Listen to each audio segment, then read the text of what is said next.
আমি আজকে বানিয়েছি বিট গাজর মটরশুঁটি দিয়ে একটা তরকারি। দেখতে থাকুন আমার রেসিপিটা আমি কিভাবে বানিয়েছি। এটা আপনারা ভাত, রুটি বা পরোটার সঙ্গেও পরিবেশন করতে পারবেন। আমার যদি এই রেসিপিটা আপনাদের ভালো লেগে থাকে তাহলে আমার চ্যানেলে লাইক, শেয়ার, কমেন্ট ও সাবস্ক্রাইব করে দেওয়ার অনুরোধ রইল। নমস্কার বন্ধুরা, কুকিং অর্পিতাতে আপনাদের সবাইকে স্বাগত জানাই। আশা করি আপনারা সবাই ভালো আছেন। আমি আজকে বানাচ্ছি বিট গাজর মটরশুঁটির একটা তরকারি। শীতকালে কিন্তু এইসব তরকারি খেতে খুবই ভালো লাগে। যদি আমার এই রেসিপিটা আপনাদের ভালো লেগে থাকে তাহলে আমার চ্যানেলে লাইক, শেয়ার, কমেন্ট ও সাবস্ক্রাইব করে দেওয়ার অনুরোধ রইল। রান্নার জন্য এখানে নিয়েছি আমি বিট, গাজর, মটরশুঁটি আর আলু। আমি সবগুলো কিন্তু পরিষ্কার করে ধুয়ে কেটে নিয়েছি। আমি উনুনে কড়া বসিয়ে দিয়েছি। আমি কড়াইতে জল দিয়েছি। আমার জলটা গরম হয়ে গেছে। আমি প্রথমে এখানে দিয়ে দিচ্ছি বিট। আমি এরপরে দিচ্ছি গাজর।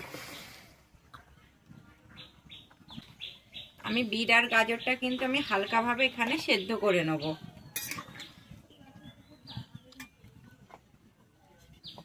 আমি এবার ঢাকা দিয়ে দিচ্ছি 2 থেকে 3 মিনিটের জন্য।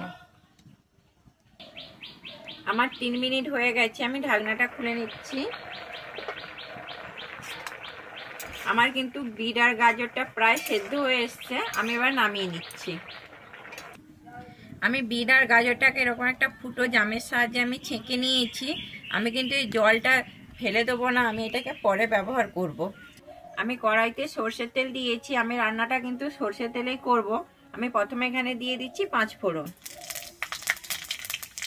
আমার 5 ফোড়নটা ভাজা হয়ে গেছে। এরপরে দিচ্ছি আমি কুচানো রসুন। আমি কিছুটা রসুন কুচিয়ে নিয়েছি।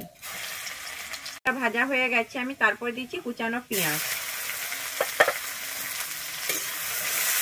আমি পেঁয়াজটা দিয়ে কিন্তু এখানে একটু ভেজে, পেঁয়াজটা এখানে ভাজা হয়ে গেছে। আমি এরপরে দিয়ে দিচ্ছি কাঁচা লঙ্কা। আমি এখানে কিছুটা কাঁচা লঙ্কা কুচিয়ে নিয়েছি। এইসব তরকারিটা কিন্তু বেশি ঝাল হলে ভালো লাগে না, তাই জন্য ঝালটা কিন্তু আপনারা আপনাদের পরিমাণ অনুযায়ী দেখে দেবেন। আমি কাঁচা লঙ্কাটা একটু দিয়ে ভেজে নেব। আমার কাঁচা লঙ্কাটা এখানে খুব ভালোভাবে ভাজা হয়ে গেছে। আমি এরপরে দিয়ে দিচ্ছি এখানে বেটে রাখা আদাটা। আদাটা দিয়ে একটু ভালোভাবে ভেজে নেব, আদা থেকে যাতে আমার কাঁচা গন্ধটা চলে যায়। আমার আদাটা খুব ভালোভাবে ভাজা হয়ে গেছে। আমি এরপর এখানে কিছু মশলা ব্যবহার করছি। এখানে আমি দিচ্ছি জিরে গুঁড়ো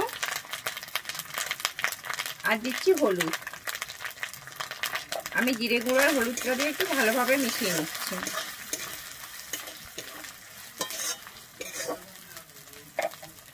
আমি এরপরে দিচ্ছি টমেটো। আমি একটা টমেটো কুচিয়ে নিয়েছি।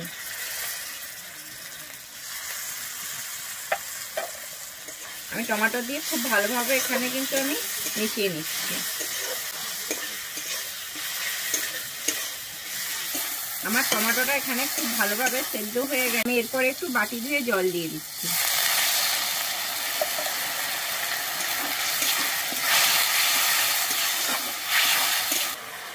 আমার মশলাটা খুব সুন্দর কষানো হয়েছে। আমার মশলা থেকে এখানে তেলও ছেড়ে দিয়েছে। আমি এরপরে দিয়ে দিচ্ছি এখানে চিনি। এইসব তরকারিতে একটু মিষ্টি হলে ভালোই লাগে, তাই জন্য আমি একটু চিনি দিয়ে দিচ্ছি। আমি চিনি দিয়ে আবার খুব ভালোভাবে এখানে মিশিয়ে নেব।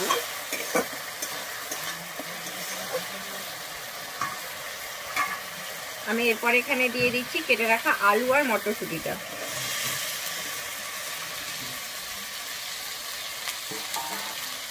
আমি আলু আর মটরশুঁটিটা খুব ভালোভাবে মিশিয়ে নেব। আমি আলু আর মটরশুঁটিটা এখানে খুব ভালোভাবে মশলার সঙ্গে মিশিয়ে নিয়েছি। আমি এরপরে দিয়ে দিচ্ছি এখানে লবণ।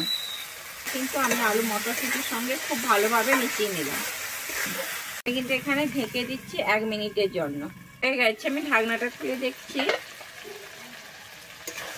আমি আলু আর যে মটরশুঁটিটা দিয়েছিলাম, আলু মটরশুঁটিটা আমার এখানে খুব ভালোভাবে কষানো হয়ে গেছে। আমি এরপর এখানে দিয়ে দিচ্ছি সেদ্ধ করে রাখা বিট আর গাজরটা। সঙ্গে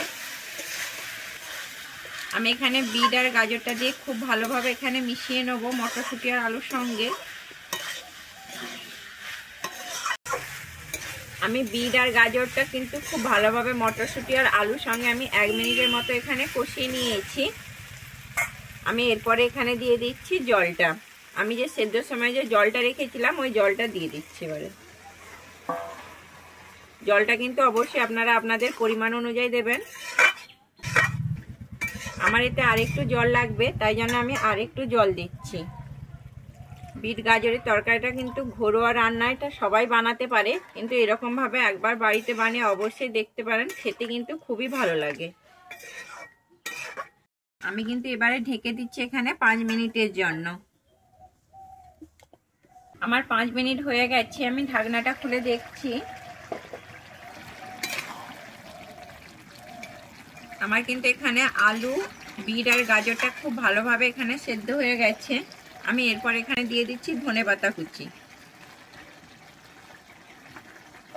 আমি ধনেপাতা কুচিটা দিয়ে খুব ভালোভাবে আবারও মিশিয়ে নেব। রান্নাটা এখানে সম্পূর্ণ রেডি হয়ে গেছে। আমি যে জলটা দিয়েছিলাম, জলটা খুব সুন্দর আমার মাখো মাখো হয়ে গেছে। আমি এবারে নামিয়ে নিচ্ছি।